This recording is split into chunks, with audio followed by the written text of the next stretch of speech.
Hello. Hey, everybody. We're going to begin. So if I can get you to grab a seat. Come on, Si, we're starting.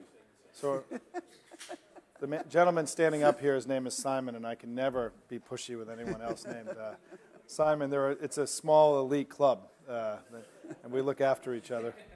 Well, thank you all for coming today to an ongoing series of events we have here at NDN looking at this new political era that we are entering. I'm Simon Rosenberg, and I want to begin just by asking everybody, as much as they possibly can, to de-link themselves from with their BlackBerries and their Twitter accounts and anything else. You certainly feel free to do what you need to do, but just since we are webcasting this live and recording it for all of posterity on YouTube, and so if you can turn off your BlackBerries and phones and all that stuff, it would be great.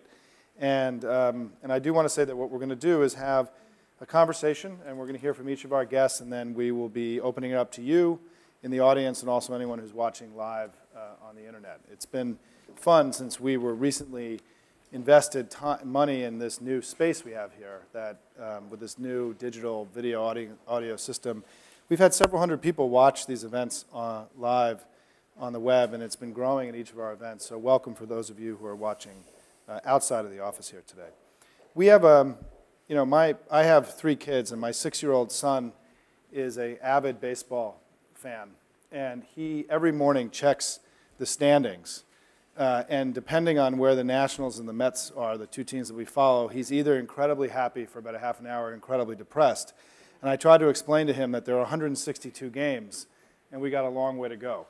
And part of the reason that we wanted to have this event today was to help provide the same counsel to our friends in the political world that in the age of Twitter and the sort of instant response on polls and everything else, we wanted to take a step back from the morning box score and really take a look at, in a much broader way, about what is happening in these early days of the remarkable Obama presidency. And as all of you know, NDN has been making a simple argument these last few years about the structural changes going on in America, that a new politics was being born, that the combination of a new emerging 21st century governing agenda, the way that media and technology were fundamentally changing the way that we communicate and advocate and organize our politics. And third is that the way that the country itself was going through this profound demographic change, that these 3 things taken together were creating a new politics, a new political age. And I think what's so exciting for those of us who have been in this business for a while, maybe too long, but certainly people who've been around a little bit, is that this is a very exciting time for anyone in center-left politics. It may be a challenging time for our country, and certainly we have enormous challenges ahead and some immediate and very significant challenges this administration is attempting to tackle.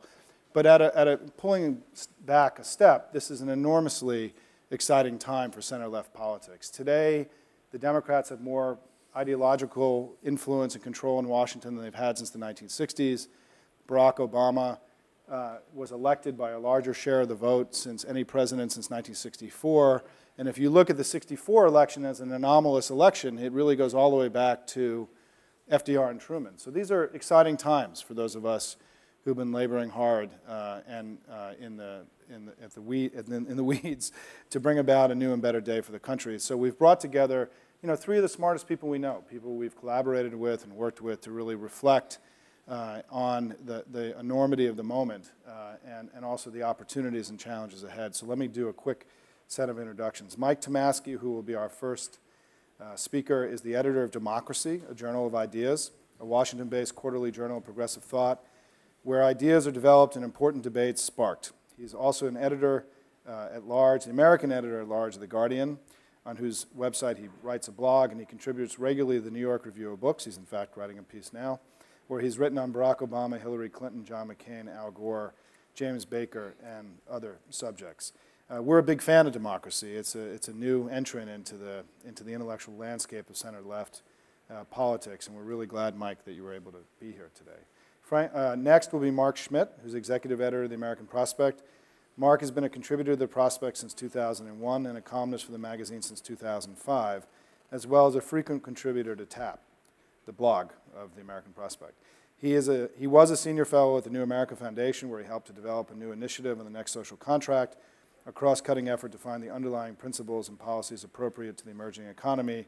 Is also a veteran of Bill Bradley's Senate office and of the Open Society Institute. Welcome, Mark.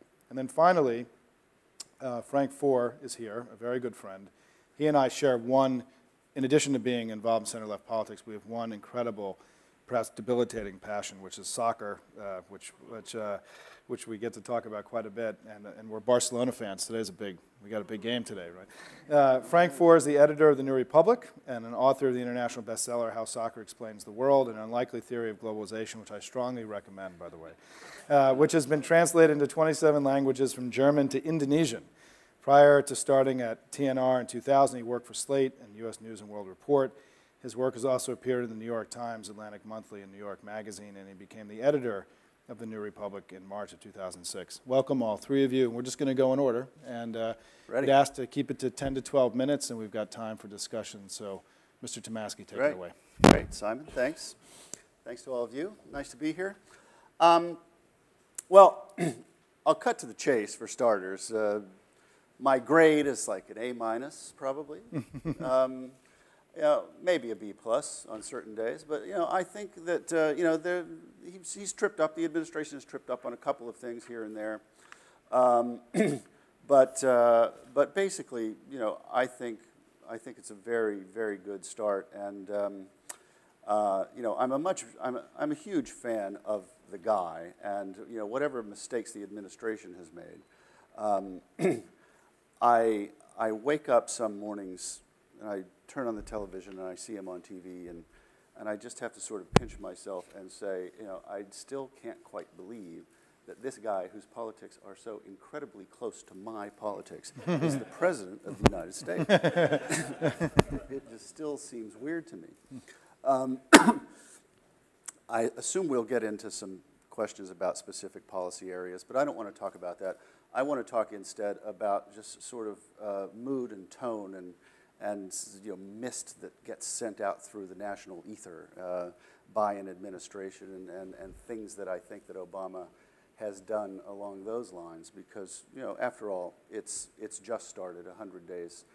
You can't accomplish many things, and there are big fights ahead, and I'm sure we'll discuss all that.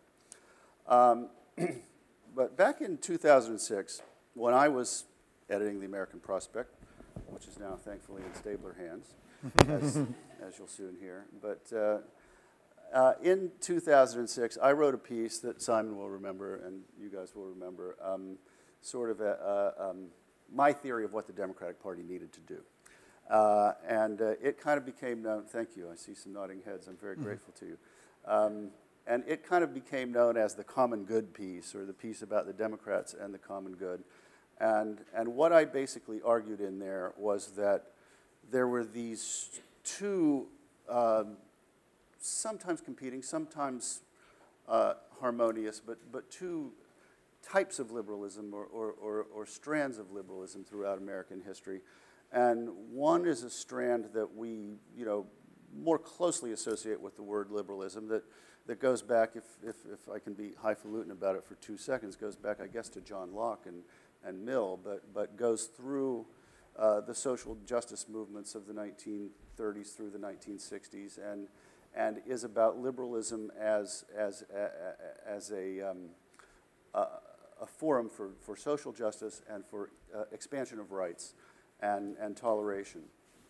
And that is all noble and good and rah-rah, I say. But there's this other strain of liberalism that I thought, and I argued in this piece, had kind of gotten sublimated in the last couple of generations, that had to do with this concept that we call, that I called and that other people call, the common good, which has to do with getting people to see perhaps a little bit beyond their own self-interest and to a larger common interest, a larger national interest. Or failing that, at the very least, getting people to see their own self-interest as bound up in a larger national common interest. And this, excuse me, is the thing that I defined in this piece, named in this piece, as the common good. And I argued in this piece that this strain of capital D, democratic and liberal thought had kind of been lost in recent years since the social justice movements of the 1960s and the interest group liberalism that arose in the 1970s, and that needed to be recaptured. So, you know, I thought of that. Now, I'll say, having described that for the last few minutes, I would think that some of you recognize that sort of as the Obama political worldview, and the kind of thing that we've been seeing in little bursts and so forth over these last 100 and what is it now, 100 and change days. And you know, so I have thought of this as like the Tomasky political worldview, but you know, he's the president and I'm not. So if you think of it as the Obama political worldview, I can forgive you.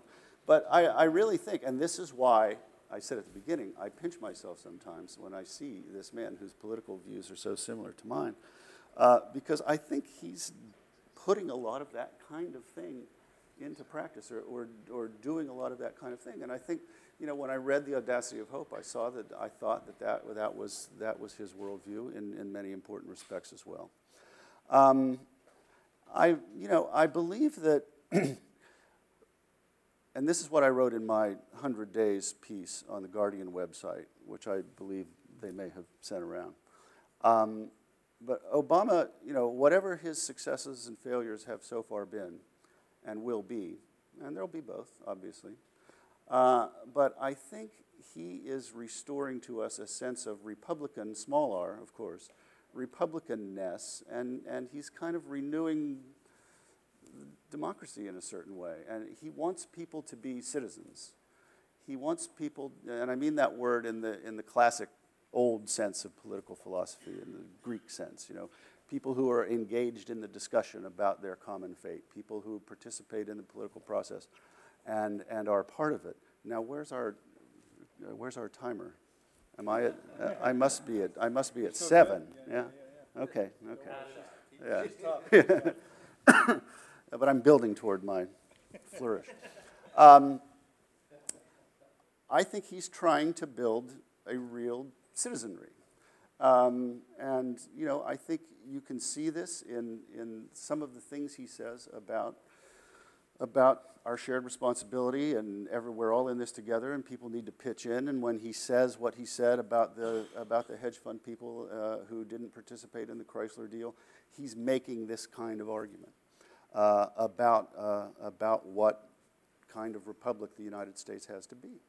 And I think it's just I think it's a godsend, and I think it's complete opposite of what we've had for the last 8 years, and what I wrote in that Guardian piece. Bush and Cheney didn't really want citizens. They wanted people to be wards of the state. Ironic, since they're such anti-statists, but this is what I think they wanted. They wanted. Oh, I see. It's only 5 minutes. They wanted people, particularly after 9/11. To exist in a kind of state of fear and in a state of needing their fatherly protection. And, you know, it was mostly fear of terrorists, but there were other things too. There was fear of tax raisers and fear of regulators and fear of coastal elitists, fear of us, basically. But this I felt was the America that Bush and Cheney kind of wanted to have, and I think that Obama is almost already has, not quite, but almost already has, in a mere 100 and change days, kind of replaced that ethos with something else that's much more profound, much more American, much more humane, and you know, just much deeper, and it creates. This ethos creates some sense, I think, in its own turn, of liberal and progressive possibility. Because it's only, after all, and we can look through American history and see these moments. There aren't that many moments, we all must acknowledge, right? There aren't that many moments of great concerted liberal action in this country's history. They come along in cycles. They come along occasionally. It hasn't really been the default position of American history. The default position has kind of been on the other side. But these moments do come along, and if we're at such a moment, and I think we may be, and I'd be interested to hear what some of you think about that, but if we're at such a moment, I think Obama's helping to sort of nurture that moment by this ethos that I'm talking about. And then you put on top of that two other factors that I'll touch on and then conclude. Simon alluded to the demographic changes, and I think this is a really, really important thing that can't be overestimated, and it's going to work. Put a lot of smiles on a lot of our faces over the course of the next 15 or 20 years, I think. I was just talking with some friends, Mark among them, about Orange County, California, which voted for Obama. Am I right? Mm-hmm. Yeah. It voted for Obama in 2008. Now this is the home base. Putting the O into the OC. Yeah. In a big way, and this is the home base of the modern American conservative movement, right? This is the home of the financial infrastructure of the modern American conservative movement. Knott's Berry Farm. Mr. Knott was a huge funder of the right in the 1950s. John Wayne Airport. All this stuff. Obama won Orange County. That's one of a million examples that I and the other three folks on this stage could discuss. But the demographic changes are real and profound. And then the final point is, the apparent, for now, collapse of the Republican Party as even like a serious institution. I don't expect this to last forever. I mean, they'll find their way out of it somehow and sometime. But for now, they're not a party. They're a cadre. They're a faction. They're something smaller than an actual American political party. And they're just kind of an amen echo chamber in which they, say things that, are confrontational and that make them within their own group feel powerful, but in actual fact are the exact opposite of that. So they're at a deep loss. But the main thing really is this nurturing of a real kind of citizenship that I think Obama is really about at his philosophical core. That is, to me, the most striking thing of this early juncture. Thanks. Mike, I had a oops, I have to keep this on. Sorry, Tracy. I had a friend over for dinner last night who was visiting, an old Clintonite who lives in California now, and who's not following politics as closely as we are. And I was going through the poll numbers, and one of the things I said to him was, if you look at the weekly Coast tracking poll, which I think is actually, by the way, I recommend to everybody here, it comes out on Fridays, and it's an apples-to-apples weekly poll that you can follow. In this sustained engagement that's taken place between the Democrats and the Republicans since the inaugural, Obama's actually had his numbers go up. Yeah. He's now up at 70% approval rating, which is an extraordinary number, and the congressional Republicans are at 15% approval rating. Right. And when I said this to my friend, he started laughing. He said, "That's not possible, right? That's not." He thought I was kidding, and thought I got the numbers wrong, because that's the way of the Whigs. I mean, that's a number that is lower than anything we've seen in the modern political era, and it is really astonishing what's happened in terms of just how the line I use in this is the opposite of love isn't hate, it's indifference, and the country's become indifferent to the Republican Party. They're just not a major factor in the public debate. And the longer they fight with Obama, the more their numbers drop. I mean, that's the amazing thing in all this. And so this sort of stuff you hear in the mist about, well, they've scored points in this, they've scored points in that, the more they fight with Barack, the more they go down. And they're in a very tough position, but it is certainly a major moment of this. Yeah, I wrote, may I quickly I wrote a blog post last week, I guess. I read after it was announced that Souter was retiring. A Republican was quoted in the Politico, a blind source, as saying, what was the quote? It was something like, we think by mounting, full-throated opposition to someone like Sonia Sotomayor, we can score the same kind of benefits that we scored in opposing the stimulus. And I read that quote and I thought, bring it on, baby. But I think just one other point on this. I mean, I think it's so interesting that they decided to make this big stand on torture, which ends up having them forced to defend the Bush legacy. And I thought that the whole point of what Republicans needed to do was to try to dissociate themselves from the Bush legacy. But in the end, they're just so consumed with the psychodramas of the last decade, and they do, and because a lot of the Republican intelligentsia is led by veterans of the Bush administration who are caught up trying to defend their own reputations, they're just not able to extricate themselves from this huge problem, and it's just gonna stay with them. Well, Mark, let me jump to you, and thanks well, for the free form. Thank you. I couldn't disagree with Mike Tomasky more. No, actually, I mean, I've been really. I think the 100 days is can be a little bit of a dangerous myth, and rooted in the way we tell the story of FDR, and rooted in the idea that change is so difficult to achieve in American politics that if you don't sort of jam it through in a intense, furious, compressed time period, you'll never get anything done. Which there's some evidence for that. I mean, I worked on the Hill for a long time, and I've always thought I worked on the Hill for, I guess, 6.5 years, and I've always thought basically there was a total in there of maybe 11 months where stuff was actually happening, like the beginning of the beginning of the Clinton, just the period up to the passage of the budget, fairly compressed periods. But I think part of Obama's political project is actually to open up that space and kind of make every day count, to put it in a sort of banal way, in almost the same way that he did with delegates in the primary. I mean, the conventional wisdom about 100 days is sort of the same as the conventional wisdom about you got to win New Hampshire and Iowa, and then you just blast through with momentum, and not losing New Hampshire and then saying, okay, it's really every delegate counts. It's not like these delegates count and the others are just will just fall in line automatically. Is almost how I feel like Obama's dealing with both the days of the presidency and the nation as citizens, as in a sense where every piece of it has to be cultivated. I do want to say, I think we should have, just to pull back and have a little perspective for a second, it is kind of a miracle that this is happening at all.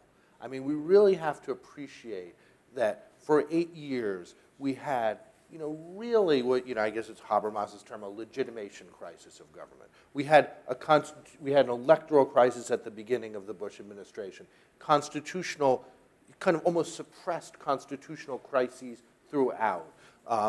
A kind of a war of a type that is sort of unimaginable in our history, and the degree to which it was not just something we stumbled into like Vietnam, but something that was really systematically built on dishonesty and an invasion of attacks on civil liberties that we haven't seen since probably the Red Scare, and as well as torture. It's kind of unbelievable that you could come through all that, and the institutions are intact, and here we are kind of undoing these things one by one, as well as the economic mess, doing our best to kind of democratically, walk these crises back without without the real constitutional crisis, without the meltdown that it was easy to see coming. It's always always mystified by political scientists. If you know a lot of political scientists, they all have this sort of cheerful personality. I always wonder. I've asked them. I've sort of made a project of occasionally asking political scientists, why do you always have this, like Tom Mann at the Brookings Institution, they all have this kind of upbeat attitude. And it's because there is this built-in deep faith in our political institutions that was sorely tested, and yet they were just, to some extent, they were really justified. I think that Mike is right to put the Obama political project is the essence of it, and it's a political project that is far broader than I think with all respect to Mike's article, which was wonderful, it's bigger than Mike's article. It's bigger than anything that I ever thought of in terms of what reshaping the political process is. And it's things like, to me, it's really symbolized by the story in the paper. There's a little spin to this, but the story about the decision about releasing the torture memos. And the president saying, I want a debate, I want the two sides on this, to each, like, name your person, make the best case. They did it. And then in front of them, with everybody in the room, he dictates the statement about the decision he makes, as opposed to the Bush method where the decision is some, is some sort of black box thing. It's an awareness that every action is more deeply legitimated by everybody being in the room, whether it's a room of 12 people, as in that case, or the more broader engagement that I think they're really trying to undertake online and in various other forms. And I think it's I think it's led to, I think the political project has led to what we were talking about before, the collapse of the Republican right, which is to say that it's not just something that happened, it's something that happened because of the way President Obama conducted himself, because of the nature of his political project in a fascinating way. I mean, I was always a huge advocate for the Obama cross-partisan rhetoric and so forth. I wrote a piece about it fairly early in the campaign called "The Theory of Change" and what I thought Obama's theory of how you do politics was. And they still do it on like openleft.org. Occasionally they'll be like this, here's another reason why Mark Schmitt was wrong. Because the response, people read it as, I naively believed that Republicans would kind of come along and cooperate, and it would be just like back in the old days with Senator Chafee and Senator Dernberger and all that, which, I'm old enough to get nostalgic about, but not naive enough to really believe that that's the Republican Party we have. I didn't believe that. But the counter to me, the counter argument was, because the Republican Party is just this, it's just going to put up this intransigent opposition, you got to come at them hard. You got to fight them with everything you've got. You have to bring the fight to them. You can't do it in this other way. And I think that was partly where, obviously, that was John Edwards' response to Obama. And I think the fact that, we don't know what would have happened if it was that, but if it was that kind of approach. But the fact of coming into Washington and treating the Republican Party like it should be expected to be a governing part, like it should be expected to have ideas and introduce them into the process and have them weighed out in a democratic fashion, is incredibly disarming to the modern Republican Party, which was organized only for, purely for opposition. So the scary thing, in many ways, the scary thing about the Republican right is that it is so much better at being an opposition party than at being a governing party. And in many ways, it governed as if it were an opposition party, kind of taking off all the restraints, but kind of invited in, it's really crippled in extraordinary ways that I don't think it quite would be if you kind of went straight at it. At the same time, what you have here, from that starting point of that it's miraculous that we're here at all and kind of undoing the damage of the last 8 years. There is an alternative 100 days, which is still governed by the timidity that infected a lot of the Democratic Party, really, really fed by the media, and that you still get of, we really are, it's still sort of a center-right nation, and more people call themselves conservatives than liberals, and all that stuff, which is just, actually not quite true anymore. There's just an enormous amount of freedom of room to maneuver that Obama understood that he had, more than I think a hypothetical other Democratic president might have had, partly because his political career wasn't so deeply rooted in that conservative era of the 80s and 90s. And so I think that's been and to the extent that he's had difficulties in the 100 days, it's been from Democrats whose normal political mode is to assume, well, it's still a center-right nation, we better be pretty careful about all this stuff. And there could be, assuming that there's a backlash that we don't quite see happening, is probably the best way to explain the caution of an Evan Bayh, for example, which I think as the right continues to fade, the innate cautiousness of Democrats probably fades with it, although I think it'll take a little time.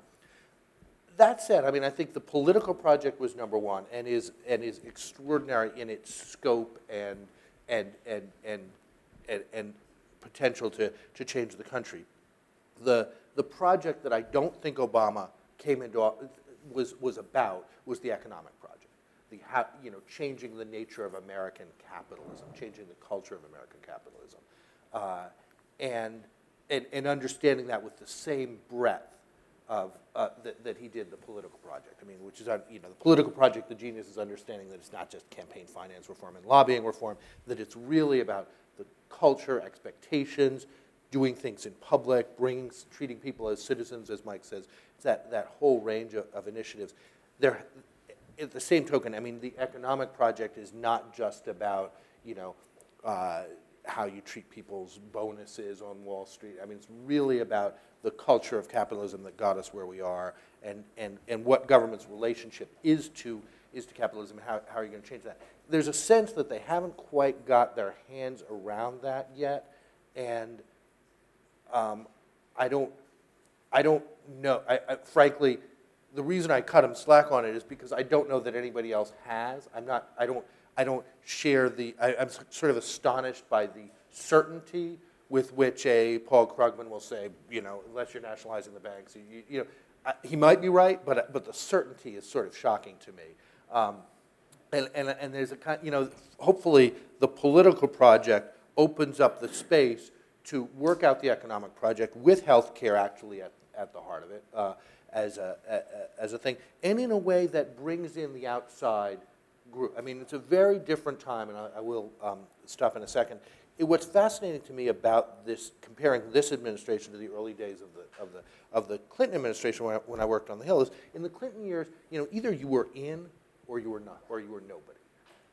This is the relationship to the external progressive infrastructure is very different here, whether it's NDN, our magazines, New America Foundation thing, the set of things that have been built to make this thing work that they really relate to. And to do the economic project right, you really have to, make maximum use of all this extraordinary capacity that's been built out here. And that's, I think, where we aren't quite yet, but almost.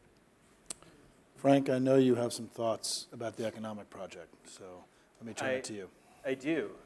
I'm not sure I'd want to take Professor Tomasky's course, where he's a hard-ass grader. Obama puts out this very aggressive agenda and can't score better than a B+, A-. Well, the public schools of West Virginia, you'd be surprised. No, that's good. That's good. It's part of the virtues of citizenship that we're trying to restore. You can't reach perfection straight off. I'm not really entirely sure what the economic project is in terms of the relationship that between the state and capitalism, and I'm not sure that it really exists. I thought that the speech that he gave yesterday about tax havens was a very important speech, and that there was a lot of what both Mike and Mark were talking about. That he was demanding that our corporations behave like citizens of the United States, that they pay taxes to the United States if they're going to locate here and enjoy their profits in this country. And I think that was maybe the most aggressive that I've seen him be in deploying a kind of populism and making the kind of demand for citizenship out of the business community. But on the whole, I don't think that he set out to remake capitalism. The fundamental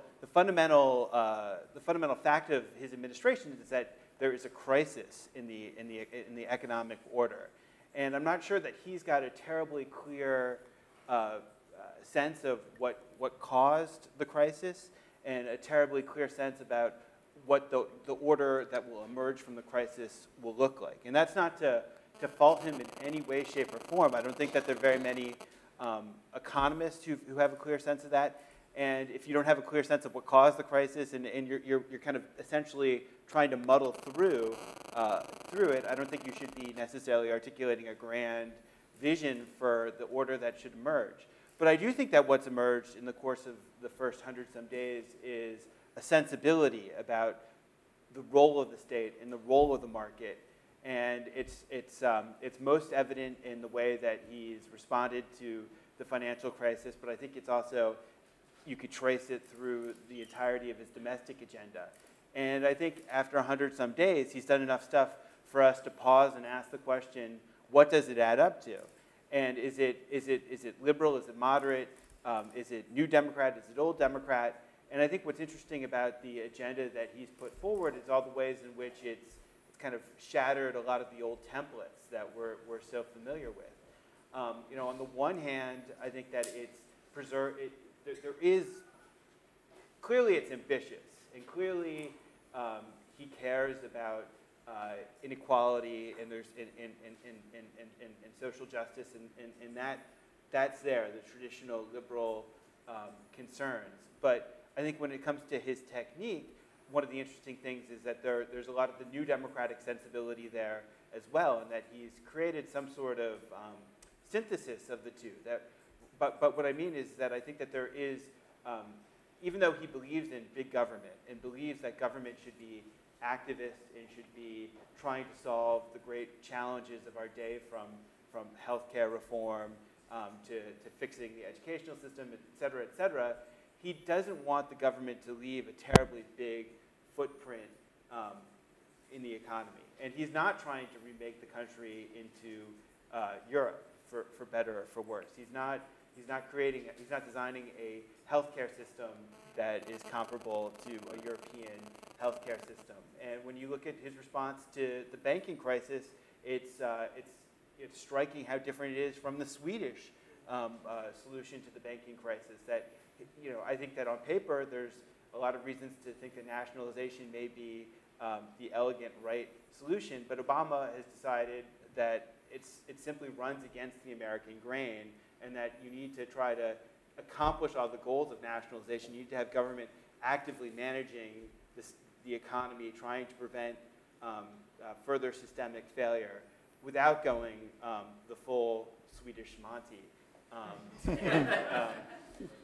And you know, in the big question going forward is, will it work? In a lot of his proposals, I think are Rube Goldberg-like, if you look at them on paper. I mean this with respect, and I don't see alternatives to a lot of the proposals. You know, you look at the banking solution and the housing solutions that he's put forward.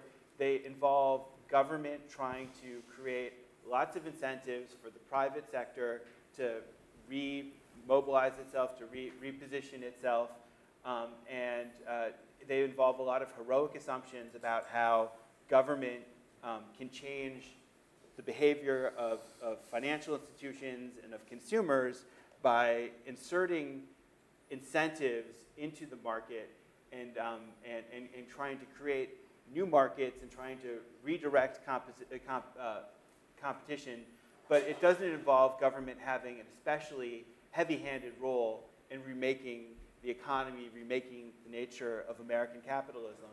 And I totally understand why he's taking this approach, because to go for a bigger government solution, to go for a more European solution, whatever you want to call it, would require creating an agenda that would be, I think, slightly, well, more than slightly difficult to sell to the American people. So what he's done, I think, is create the most palatable form of an activist government that you can build a consensus around in a very short period of time.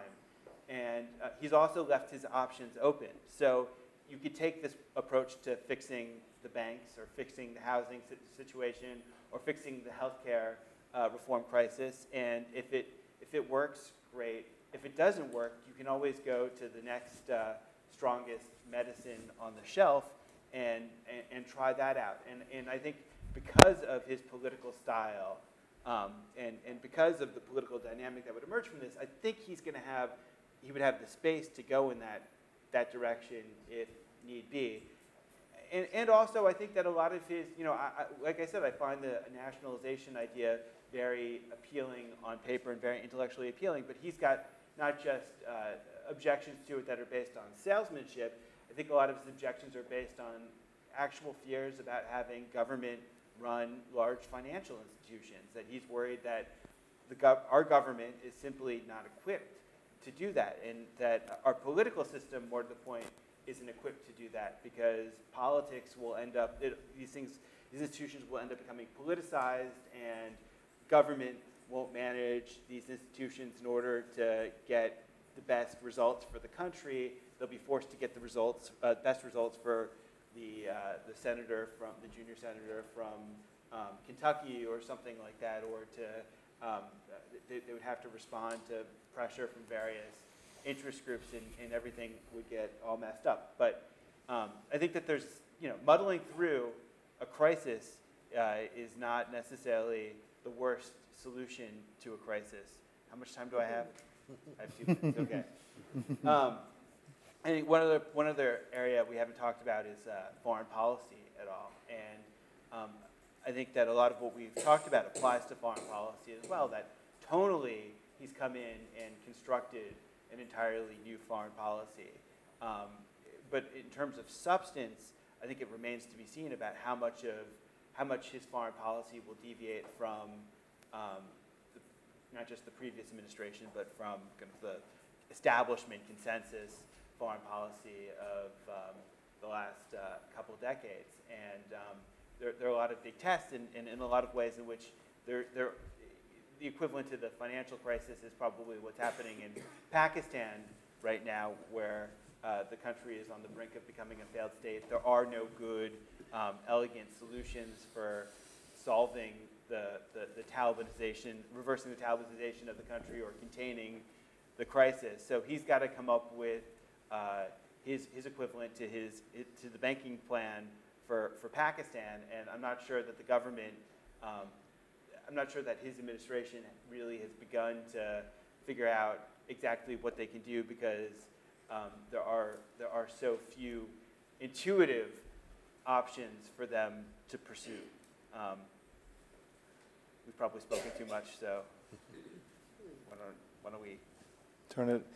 Before we begin, I'm just going to put one more quick thing on the table for a conversation, and we've covered a lot of ground here today. Thank you all very much. And it's something that I went to the Cinco de Mayo party at the Cuatro de Mayo party at the White House last night, and what was interesting for me, and just a quick reflection, was the issue of race, and something that we have, I think, a hard time talking about in many ways in these sort of convenient rooms that we all have these conversations with together, and about how radical in some ways this presidency really is at its core. Because of if you look at all of American history, I mean, the issue of race has been a defining issue in domestic American politics virtually throughout every period of our history, and certainly from the signing of the building of the Republic and up through the Civil War, and then again, particularly since in the 1960s,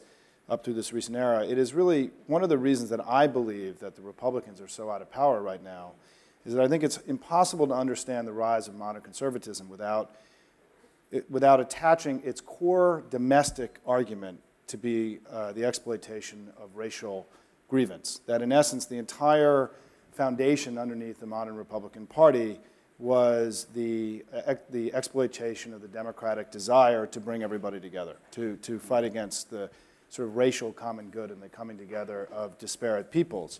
And I think that, I'm not saying that the Republican agenda during this era of conservative ascendancy was racist. That's not what I'm saying at all.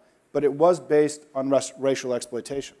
And that when the living repudiation of that philosophy was the election of Barack Hussein Obama and Malia and Sasha and Michelle and this remarkable family that is just down the street from us here, who've certainly inspired my kids, right? In addition, I think we joke that the biggest fundraiser Barack could ever do would be to auction off a play date at the White House, not in the Lincoln bedroom, not a sleepover, right?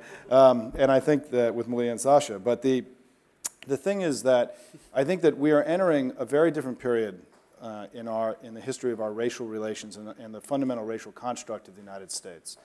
Throughout all of our history, what race was in America was a white-black, majority-minority, and frankly exploitive and pernicious experience in this country. And what we're now entering, in part because not only did we see the Civil Rights Act and the Voting Rights Act in the mid-1960s, but we also saw the Immigration Act of 1965, which may be the most profound piece of legislation that nobody's ever heard of, which changed the immigration targets in the United States away from Europeans towards Asians and Latin Americans, is that we've seen a tripling in the minority population in the United States in just 40 years. We're going through what may be the most profound demographic transformation in our history as a people since the arrival of the Europeans here in the 15th, 16th, and 17th century. And I think it's something that we don't really quite yet understand how to talk about. We're aware of it, right? We're aware of it. All those Latin baseball players, right? Where did they all come from? Or where, I mean, you have all these examples of how the country has changed. But it's also something that we have not really come to a common conversation point about how race itself, I think, is moving from something that was capable of exploitation, where the Republican argument essentially, I mean, if you look, I think, at the entire domestic project, if we use that word today, the Republican Party, from the 1960s up until recently, let's just take tax and spend.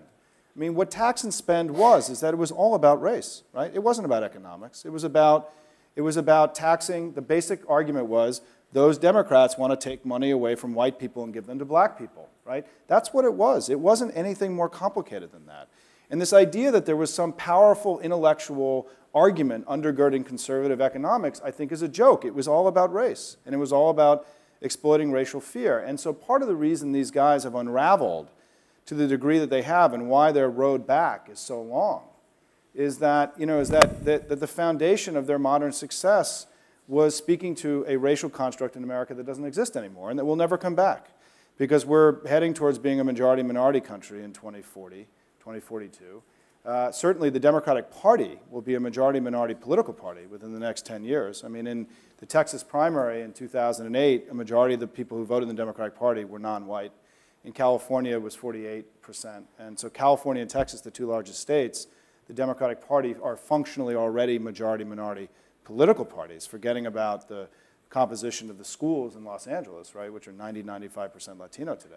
And I think that, so part of what I just want to put on the table here is that, one of the great early sort of takeaways that I have is how profoundly our understanding of what race can be is changing in America. And that what race was exploitive, pernicious, destructive throughout our history. What race is becoming, because of this remarkable leader and his incredible family and the team that's running the White House, is something that celebrates our difference, that frankly celebrates the core, I think, a value that really founded America more than anything else was tolerance, right? I mean, and when you go back and look at the founding of this country and you look at the values that, sort of we were built upon, tolerance may be the single most powerful one that we could sort of build. Freedom, you go through your list of things that sort of really speak to the America that you want. To me, tolerance is one that is very core. And I think that we're coming to a new place, I think, about tolerance and understanding of otherness, this sort of sociological other in our lives, which if in the age of fear, where we had no allies, we only had adversaries, where even Europe old Europe was no longer our friend, where George Bush's essential argument was that we were by ourselves, he had a very dark and pessimistic understanding of humanity.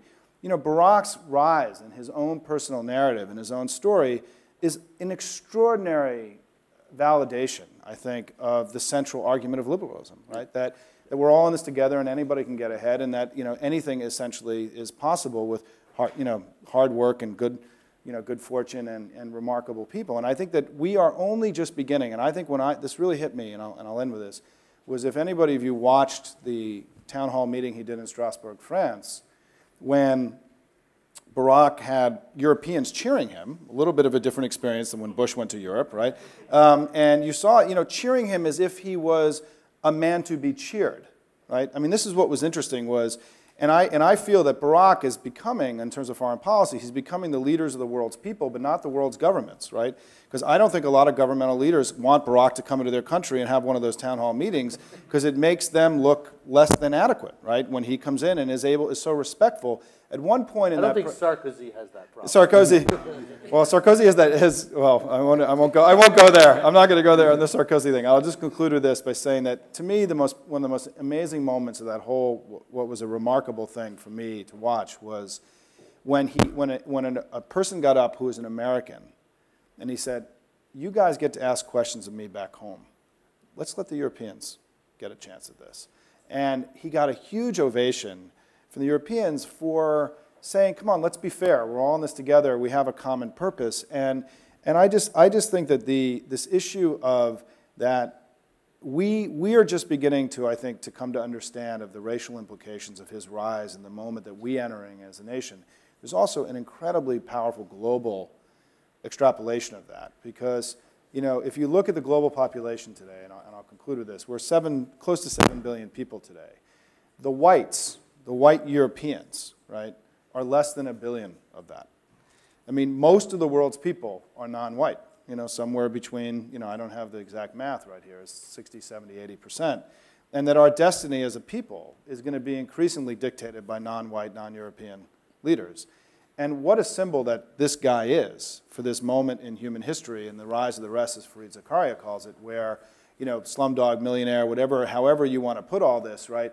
That this guy, from his parentage, given the racial history of the United States, what an extraordinary affirmation of the goodness of humanity, right? And I think that that export that he has, both domestically and globally, is going to be one of those things that I think is this intangible, that this personal narrative, which is the most powerful personal narrative potentially that any American president has ever had in all of our history, is going to be such an incredible weapon for him to bring people together to solve our common domestic and global problems. But let's commit, the four of us up on stage, to figure out how to engage in this conversation about race, to find new vocabulary, new words, because I think there is something deeply profound going on in the country that I think Washington has been slow to figure out. So we put a lot of stuff on the table. We're anxious to hear from you, from all of you. Thank you to my three remarkable guests. And Jigar, I've already committed the first question. Do we have the mic, everybody? Do we have where? Jake? There it is. Jigar, fire away, Jigar. I have it written down here, but I wanted to give you the opportunity live. Well, my question really came out about, there seems to be a lot of domestic policy pieces around the environment. And I think, given all the wonderful historical works that have been written about sort of resources, fight over oil or this or that and the other thing, I'm wondering whether, Barack Obama will actually take some of that domestic work that he's doing and actually apply it, from a foreign policy point of view around actually, whether it would be USAID or other foreign aid that we provide, whether there's a change in the scope of our foreign assistance and foreign policy by that nature. He gave a big speech August 1st, 2007, I think it was, when he sort of laid out his ideas about foreign aid. And it's a great speech. This is the speech where he said if he had actionable intelligence of al-Qaeda activity in Western Pakistan, he'd strike. So that got all the headlines. But there was much else substance in the speech, and a great deal about foreign assistance. Do I know where all that stands now in the State Department? No, I do not. I think it's obviously that's a huge fight on Capitol Hill that I think many Democrats as well as Republicans would be resistant to. So it probably costs more political capital than it gains one in terms of domestic politics. But go look at the speech if you're interested, and I thought it was just a terrific scheme for what liberal internationalism meant in real fiscal terms.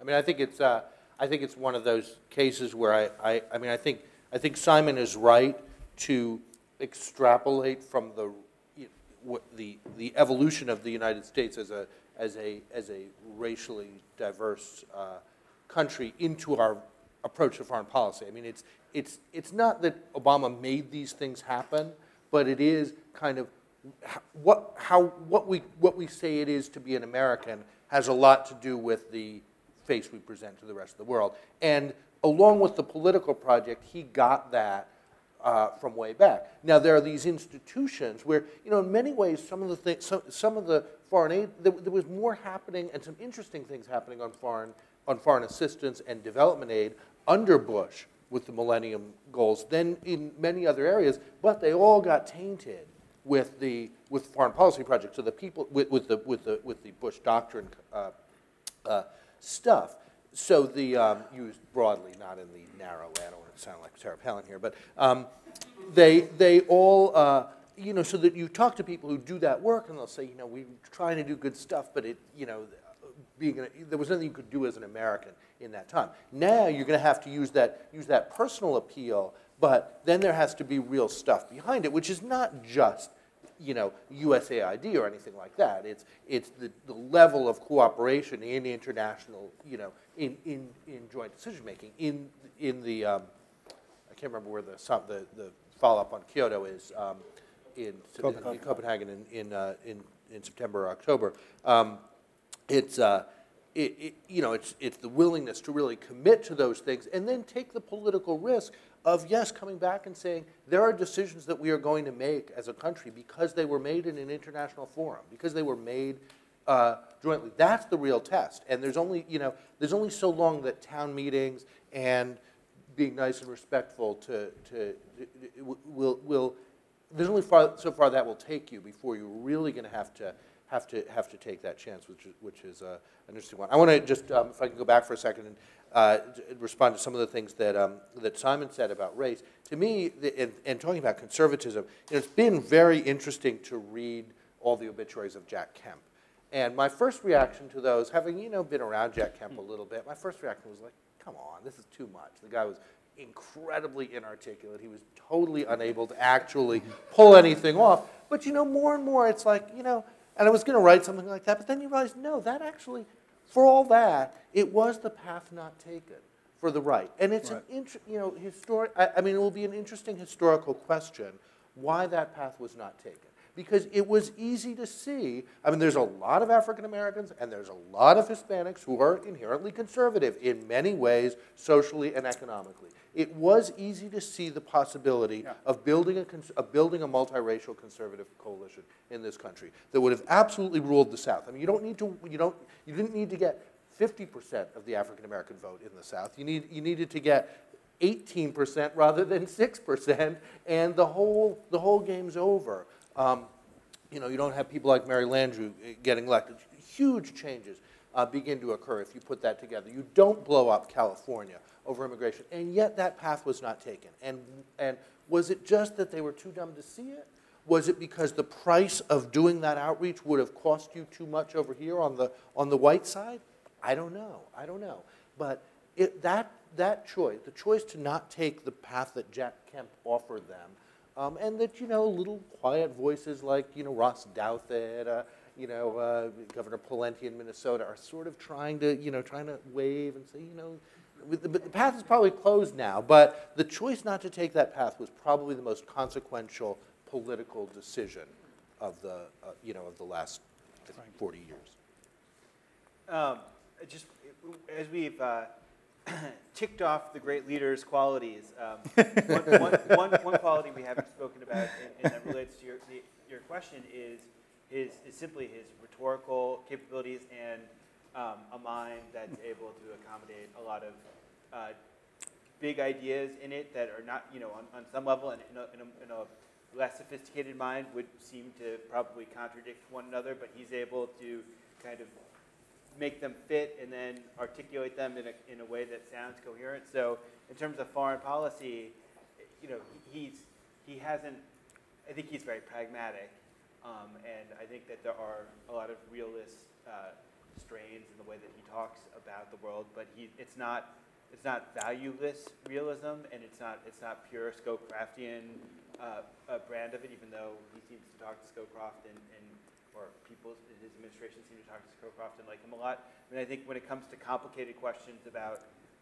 democracy in the world. I think he's able to articulate an agenda that doesn't surrender the notion that we're on the side of democracy in the world at the same time, that he understands that you can't push it in every place at every given moment because there are other more immediate crises that probably override that that value. And so I think that's overall one of the most impressive things about the guy is his presentation, is that, and you see it in the press conferences where he talks on in large chunks of text that are that don't pander to the lowest common denominator, that explain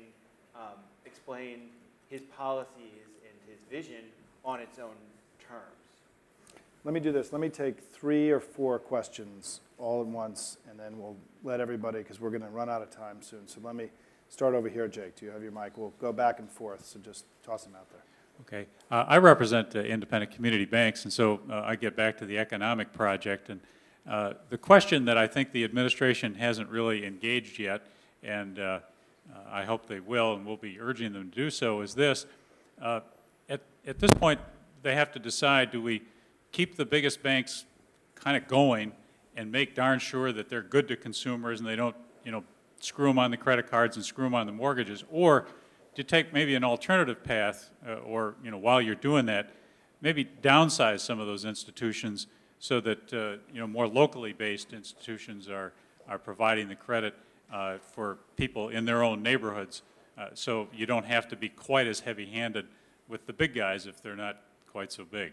So I don't think the administration has really had an opportunity. It's got a couple of wars going on and other things to worry about, but I commend that to people like you and the administration to kind of look at that as 2 policy paths that they could take. Over here. We'll go back and forth.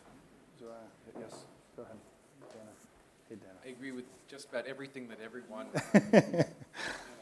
panel said. The Tomasky communitarian interpretation, Mark Schmidt's view of the Obama political project, and agree President Obama is not remaking capitalism.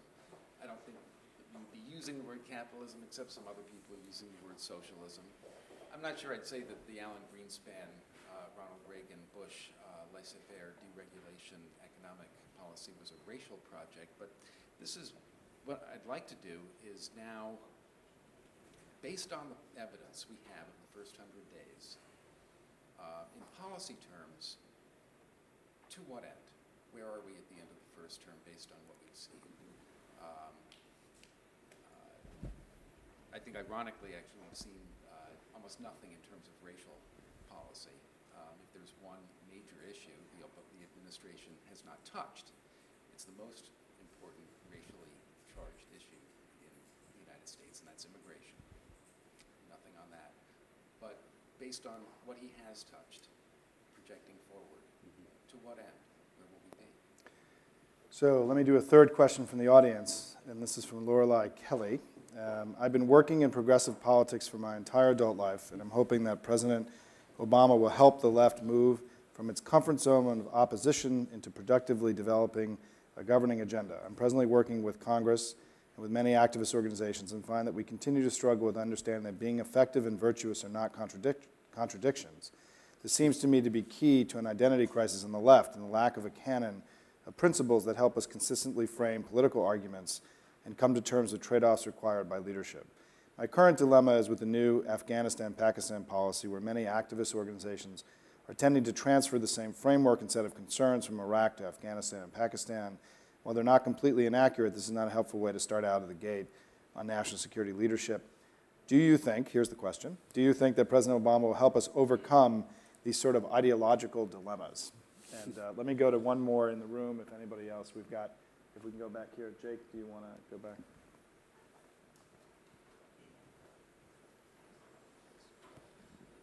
So we've kind of been, we've been talking here about how, the things that he's been doing in the first 100 days have all been kind of dominated by the economy and by those issues we hear about every day on the news.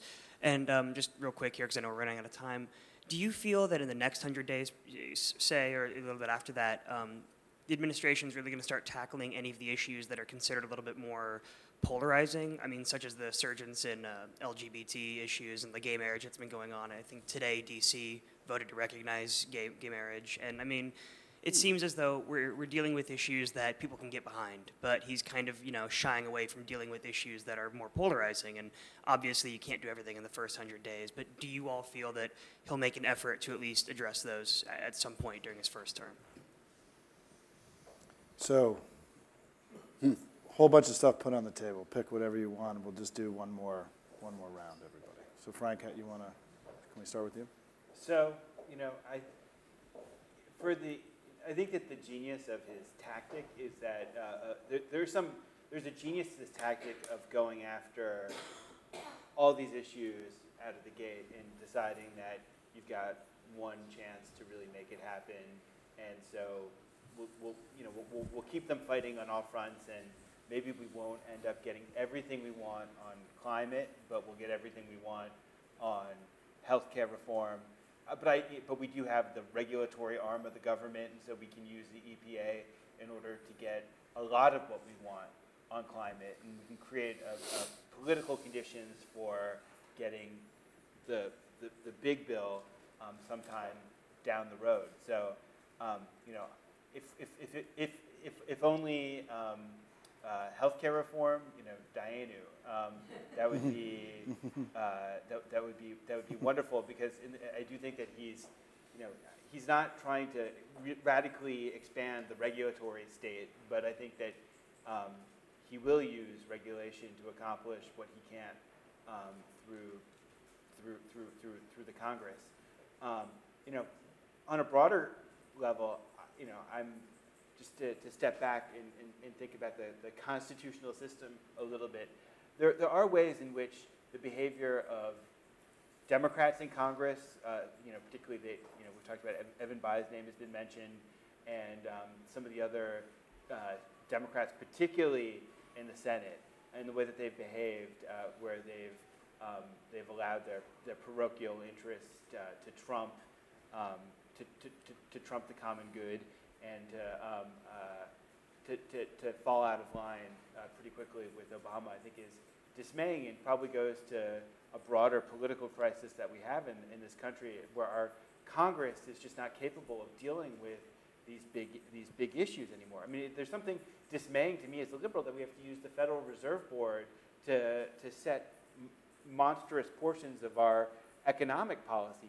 God bless Bernanke for doing what he's done and acting in the way that he's done, because I think the economy needs it. But I think over the long run, it's dismaying to me that we can't deal with some of these crises through more democratic means. Mark. Thanks. I'll try to take the questions one by one. On the question of banks, we have an article in our latest issue looks at sort of how we're going to think about risk if we assume the economic and the financial crisis that leads to the economic crisis was kind of grounded in sort of thinking wrongly about risk in a way that people like Joe Nocera and Michael Lewis have written about. We tried to look at what's a better way of what's the future going to look like, and one of those is really just an argument that things can't get so big, and that we need to restore a kind of connectedness to the local environment. So I recommend that package of articles to you. On the question of where we're going to be at the end of the first term, I mean, I think it is easy to see. It will be a government that consumes more of GDP than it does now by a couple percentage points, but in which things like healthcare as healthcare consumes less, and that's done, and you have some sort of viable, robust cap and trade, cap and auction system, which is going to be related to the revenue effort. And I should say, if there's one thing if there's one dimension where I think Obama has still fallen for, what Lorelei asked about, or what Frank was talking about a little bit, and it's what I call sort of the chicken shit philosophy of Democrats. The like, let's not mess with anything. The one area where he's fallen into that is taxes. and just sort of systematically exclude everything under $250,000 in a world where you do have to say we're all in this together is a very classic, this is what they'll tell you, as you know, Dana. This is what everybody on Capitol Hill will say is like, don't get out too far on taxes. At some point, the capacity to get out there on taxes in some form. You've got to admit that what he did yesterday was getting way out. It was getting way out in front on the one comfort zone that people have always had. I won't, it's the John Kerry. I won't raise taxes on anybody except the Benedict Arnolds. Well, who's against taxes on Benedict Arnolds? I mean, he did it honestly because he dealt with the real issues, not the symbolic issues of the the small number of corporations that did a corporate inversion. But it was a big move. But he has to open more space on that in order to get to that point. And then, of course, get the wars ended and all those things. So I think where we are is easy to see. And I think to Lorelei, I think over time we'll all start to feel, it's easy for us who are just pontificating to say we got to, feel we have more room to maneuver. It's hard, and it's always very difficult when you're talking to somebody on the Hill who's saying, oh, I don't know if I can sell that to my boss, and somebody else is telling them to be more worried about their reelection than they possibly are. And there's always, I worked on the Hill, and you always hear that, I don't think you want to be a hero on this one kind of attitude. It'll take, that is all really deeply learned behavior, and it will take some time to get people out of it, to get to thinking what I felt what Frank put it well when he was talking about the economy is, like the only thing that really matters politically is, does it work or not? It's not about, do you sell, it's not about how is it perceived. It's got to work. And when people get their political attitudes back to, we have to, do things that work, and we actually can be really confident that we're not going to just get eaten alive tomorrow, I think there's more room to maneuver. And finally, on the question about, I guess the way the last question was put is, when will he move to more polarizing issues? I want to put this in a kind of provocative way. I think there's only one inherently polarizing issue in this country, which is abortion. I think all other issues lend themselves to becoming less polarized, both over time and by how you handle them. So, and the issue of gay marriage is done. We are going to have gay marriage. We're eventually going to have it everywhere. It's awesome. And it's really kind of amazing that a year ago that was so hard for people to see. But when things happen, they happen fast. And that's where we're going now. I actually had my deputy editor wrote a column where she based on a conversation with me where I said demographically, I just think this stuff is really moving fast, and she thought I was too sanguine about the whole thing. But some of those things can move fast, and by choosing to, part of the Republican thing, leaving aside the racial dimension, part of the Republican thing was to push all issues to the condition of abortion, make all issues as polarizing as abortion inherently is. And part of the Obama project is to make any issue that can be depolarized, which sometimes means you kind of let nature take its course. Let the states do. I mean, I don't know that he has to do something about don't ask, don't tell, and I think he will. But he'll do it in a way that you know where the consensus is with the survey. You can make that happen in a way that is in fact not polarizing, and there's nothing to be gained by having it be more polarized. And that's the genius of the whole thing. As disparate as these four questions are, they share something thematically, I think, which is I presume, they're asked in the interest of kind of like, when is Obama going to do this? When's he going to be more aggressive about this? And we want him to move a little bit more quickly and so on. And I think I assume that most of us in this room probably share some basic presumptions, which is a generally favorable view of the administration, of course, and perhaps more than that. And then everybody has their particular things, going from that. Everybody has their particular things that they're interested in. And on some things, Obama's moving quickly. On some things, he's moving slowly. On some things, his general project that we've all talked about with varying degrees of approbation, that, you know, he's not a confrontationalist and so on and so forth. Well, sometimes that won't work. It's worth pointing out that just sometimes that won't work. The outreach, you know, attempt to be bipartisan, attempt to deal in good faith, sometimes that won't work. You know, Mark made the point that, you know, sometimes things just have to succeed, and like he's going to have to just succeed in Afghanistan and Pakistan to some degree.